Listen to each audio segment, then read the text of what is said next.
Ciao e bentornati sul mio canale, dove parlo di elettronica, fai da te in generale e domotica. Oggi vediamo come ho costruito questa lampada di legno, che però è molto più di una semplice lampada. Infatti, guardate qui.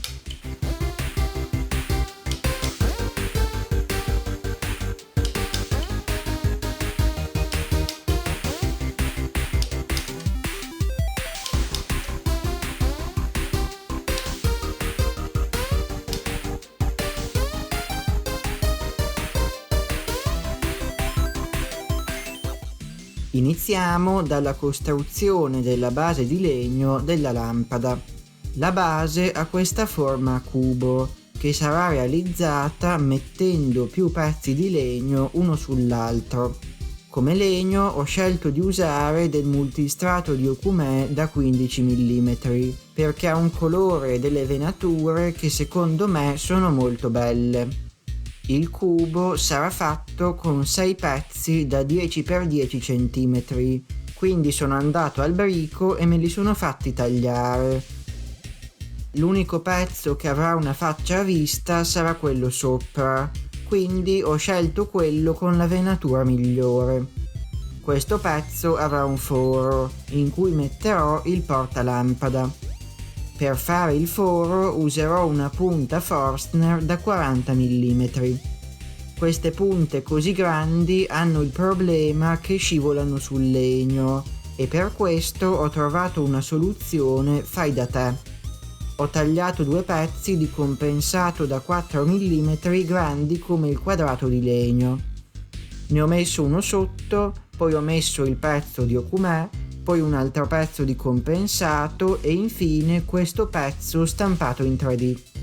Il pezzo stampato in 3D ha al centro un foro grande come la punta e ai lati di 10 cm, così sono sicuro di fare il foro perfettamente centrato. Ho fermato tutto al banco con dei morsetti e ho fatto il foro.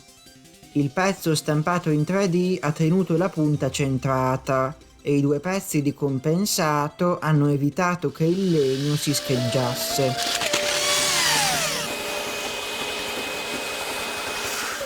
Dopo aver tolto i morsetti, il foro è venuto perfetto. Nei pezzi sotto c'è bisogno di un po' di spazio per il portalampada e i collegamenti elettrici. Quindi in questi farò un foro quadrato che lascia attorno solo un bordo di circa 1 centimetro. Per farlo ho creato una dima per fare 4 fori ai 4 angoli del quadrato che dobbiamo tagliare. Una volta fatti i fori nei pezzi di Okumé li ho uniti con delle linee a matita. Seguendo queste linee ho tagliato il quadrato con un seghetto da traforo. I tagli all'interno non saranno visibili, quindi non devono essere perfetti.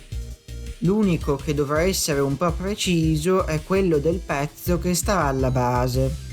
Per questo l'ho rifinito con una raspa e con della carta vetrata. Dopo un bel po' di lavoro, ecco qui i 5 pezzi con il foro all'interno. Prima di passare all'incollaggio ho fatto un foro da 7 mm su un lato di uno di questi pezzi, che servirà a far passare il cavo che alimenta la lampada.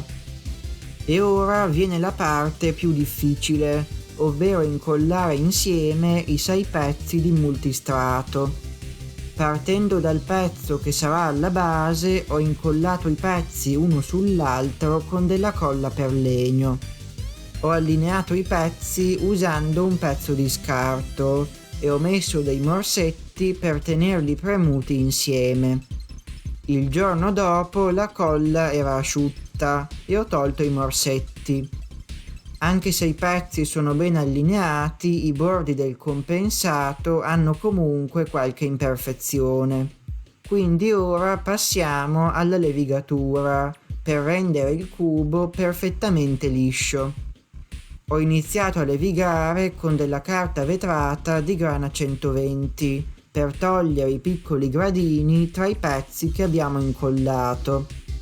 Per levigare ho usato una levigatrice perché rende il lavoro più veloce e più preciso. Poi ho passato tutto con della carta vetrata 180 per avere una finitura perfettamente liscia. Infine ho levigato a mano gli spigoli del cubo per arrotondarli appena, ma non troppo. Ora possiamo verniciare il cubo. Come finitura userò della vernice trasparente all'acqua che protegge il legno e dà un colore veramente bello alle venature. Ho dato la prima mano di vernice e una volta asciutta ho dato una carteggiata leggera con la 180.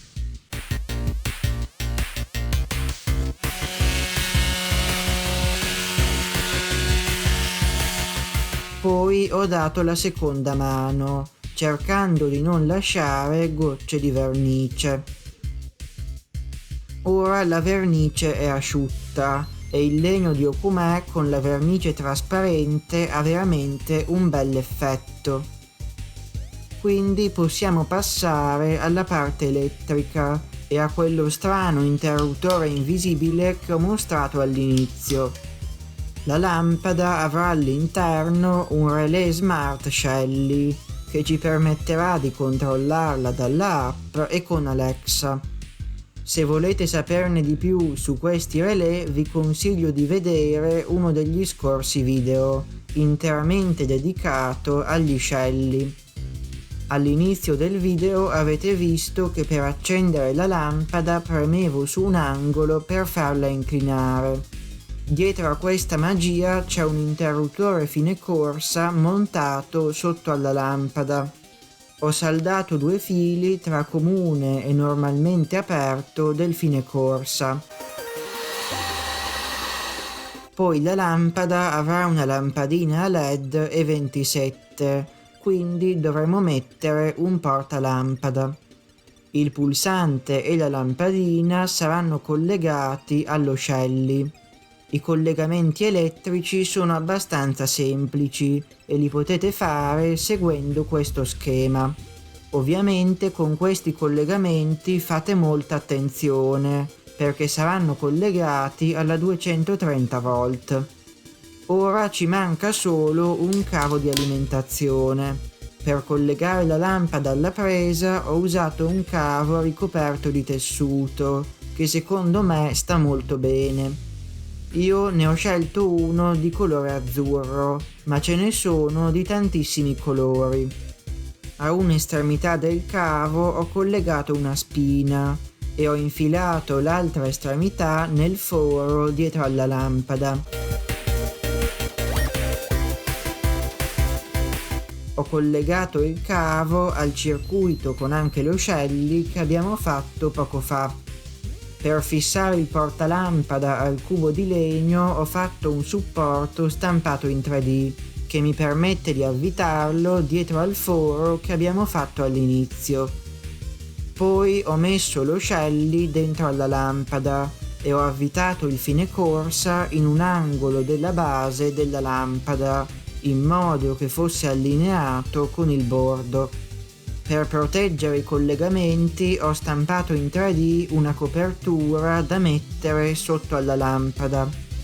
Come ultima cosa ho messo 3 piedini di gomma sulla base della lampada, nei 3 angoli tranne in quello dove c'è l'interruttore. Questo servirà a rialzare appena la lampada, per far sì che se premiamo un angolo della lampada, la lampada si inclini e prema il pulsante che c'è sotto. Per me questo meccanismo per accenderla e spegnerla è la cosa più bella di questa lampada, perché è completamente invisibile ed è diverso dal classico interruttore. Questo funziona anche grazie allo Shelly, che quando viene premuto momentaneamente il pulsante accende o spegne la lampada. Con lo Shelly possiamo anche controllare la lampada dall'app sullo smartphone o da Home Assistant.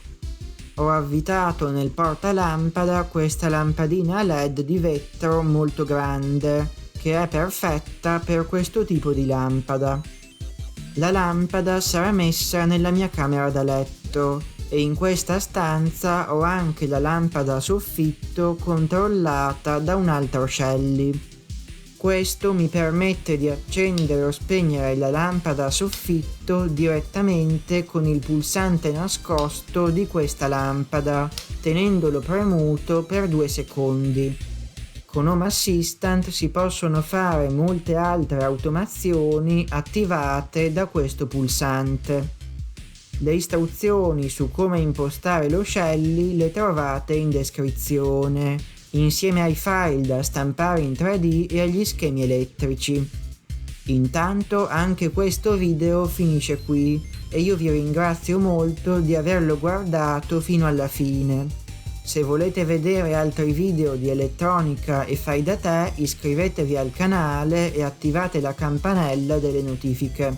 Ciao e noi ci vediamo al prossimo video.